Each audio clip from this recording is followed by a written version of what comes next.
Hópur listamanna ætlar að setja á svið umtalað tímaritsviðtal við íslensku forsetahjónin. Það birtist í bandarísku viðskiptatímariti í kjölfar hrunsins.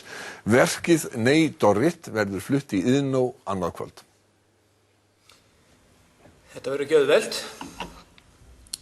Eign á eigin húsnæði hefur til að mynda verið grundvallarþáttur hins íslenska samfélagssáttmála og honum er ógnað. Þúsundir manna munu að líkindum missa heimili sín. Skil. Ég er því miður ósammála þar, elskan.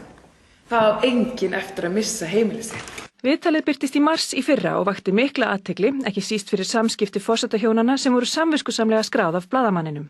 Í hópi listamanna sem nefnir sig Mánudagsleikhúsið kom fljótlega upp hugmyndin að setja viðtalið á svið. Já, þetta er ekki pólitískt statement, þetta er bara meira þetta var skemmtilegt viðtal, það var bara fyndið. Já, svona, ég er búin að vera endalaust hissa og við einhvern veginn að þetta skildi hafa komist út í heiminn. Já, þetta er magna listaverk. Listaverkin leynast víða. Stefna Mánudagsleikhússins er að vinna leikrit sín aðeins upp úr gagnabönkum dagblaða og þar er af nóg að taka. Fáránleikinn er allstaðar, sko. Þannig að skálskapur eru óþarfur.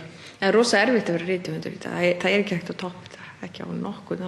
En í rauninni er leikskáldið í dag er kannski blaðamaðurinn. Hvað ætla þér að gera? Bera alla út? Þú getur ekki haldið þessu fram. Nei, Dorrit. Nei.